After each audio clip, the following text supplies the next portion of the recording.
The doctor told you to cut the salt. He was kind about it. He looked at the number on the machine and he said it. Less salt.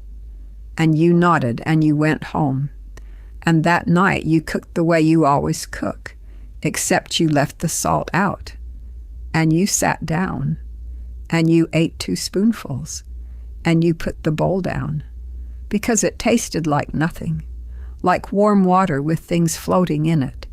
And you sat there at your own table, in front of food you made with your own hands, and you did not want it. So one of 2 things happened. Either you reached over and put the salt back in, just a little, just this once, and you did not tell anybody. Or you stopped cooking altogether, and you ate crackers standing up at the counter, because at least crackers taste like something. I have seen both. In my own family, I have seen both. Now listen, there is a bag of dried mushrooms in the Chinese grocery store in your town right now. $6. It will last you 3 months. And it has been in my kitchen every single day for 40 years. It is not a salt substitute. I will not lie to you. It does not taste like salt. It does something better. It makes the food taste full, so you stop reaching for the shaker, because you are not missing anything anymore. I am Nai. In my grandmother's village, when somebody was not well, nobody ran to buy medicine first. First they came to the kitchen. I grew up outside Taishan in Guangdong. We had no refrigerator. Nobody did. So whatever we wanted to keep, we dried. And my grandmother kept dried mushrooms in a tin, up high for when they mattered. New Year, a wedding, somebody coming home. When there was no meat, which was most of the time, she took 4 or 5 of those mushrooms down and put them in the soup. And I want you to understand what that soup tasted like. It tasted like there was meat in it. There was no meat in it. There was a handful of dried mushrooms and some water and whatever vegetable we had. I asked her once how she did it. She was not a woman who explained things. She said, "The mushroom has sin in it." Sin. That is our word. It means fresh. It means savory. It means the taste that makes you want the next spoonful. Well, there is a reason, and here it is. Salt is not a flavor. Salt is a switch. Salt does not taste like much on its own. What salt does is turn everything else up. It makes the sweet more sweet and the savory more savory. So when you take the salt out, you have not removed 1 taste out of 5. You have turned the volume down on the whole pot. That is why it does not taste like less salt. It tastes like nothing. So if salt is the switch, and you cannot use the switch anymore, then you must put more savory into the pot to begin with. That is the whole idea. Everything else is just how. And here is the part that surprised me. A fresh shiitake mushroom, the kind in the plastic tray at the supermarket, has almost none of this savory in it. Almost none. The savory is not in the mushroom. The savory is made by the drying. Something changes inside that mushroom as it dries, and that is what creates the deep taste. So the drying is not a way of storing the mushroom. The drying is a way of making the mushroom. Fresh and dried are 2 different foods. If you buy the fresh one for this, you will wonder why it did not work. Now, buying them, whole dried mushrooms, stems on, in a bag. Never buy them pre-sliced. Sliced ones have been cut open and lose their taste sitting on the shelf. Look at the caps. You want thick ones. A thin papery cap is a cheap mushroom and gives you a thin flat taste. Keep them in a sealed jar in a dark dry cupboard. Not the refrigerator. They will keep a year and more.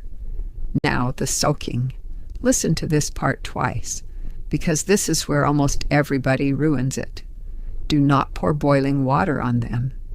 I know that is what everybody does because it is faster. I have done it myself when I was in a hurry, and I was wrong to do it.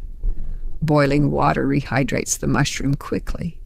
Yes, but the process that releases all that savory taste is slow, and it is gentle, and boiling water is neither. You blast it with heat and you kill the very thing you wanted. You get a soft mushroom with very little taste. So, put your mushrooms in a bowl. Cover them with cold water, cold from the tap. Put a small plate on top to hold them under because they float. Then leave them alone, 4 or 5 hours on the counter. Or better, put the bowl in the refrigerator before you go to bed and let them sit overnight. That is the best of all, and it costs you nothing but remembering. When you come back, the mushroom is soft all the way through, and the water is dark brown, and it smells wonderful, cold water and thyme. That is all. Now, the water. Do not pour that water down the sink. I want to say it again because it is the most wasteful thing I see in a kitchen. That brown water is not leftover. That brown water is the whole point. Everything you wanted out of the mushroom is now in that bowl. That liquid is your soup base. That is what goes in the pot instead of a bouillon cube, instead of the box of stock from the store, which is expensive and full of salt anyway. One thing, there will be a little grit at the bottom because these grow in the ground. So do not tip the whole bowl in. Pour it off slowly and stop before you reach the bottom. Leave that last spoonful behind. Then the mushrooms themselves. Squeeze them gently. Cut off the tough stems. Slice the caps and put them in whatever you are cooking. Soup, a stir fry, chopped small into a filling or a rice dish. And one more thing, which takes 5 minutes and which you will use every day. Take a handful of the dry mushrooms straight from the bag and grind them in a coffee grinder into a fine brown powder. Put it in a small jar and keep it by the stove where the salt used to be.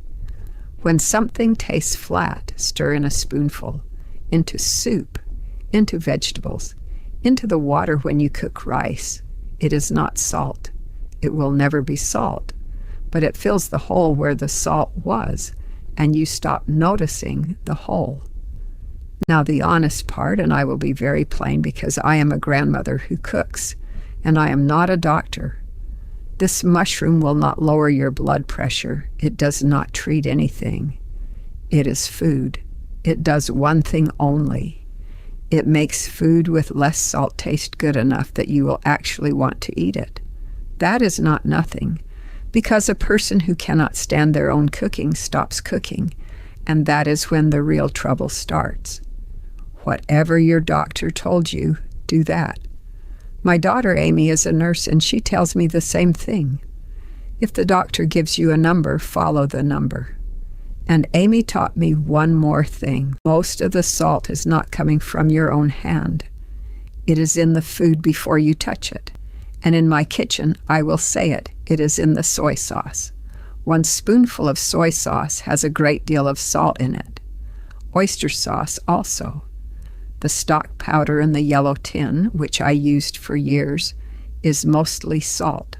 So use the mushroom to replace those things, not to sit beside them. Now tell me something in the comments because I read them all. Tell me what your mother or your grandmother put in the pot to make it taste like something. Every family has one thing. In my family, it was these mushrooms.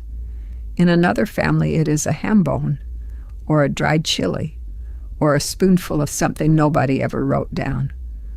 I want to know what yours was. And next time, I am going to make you the soup, the one my grandmother made when somebody came home worn out and gray in the face and could not eat. 4 ingredients, 3 hours, almost no money. I will show you the whole of it. Until then, buy the bag. Soak them tonight before you go to bed. Keep the water. Eat something warm. Sleep early. Come back and see me.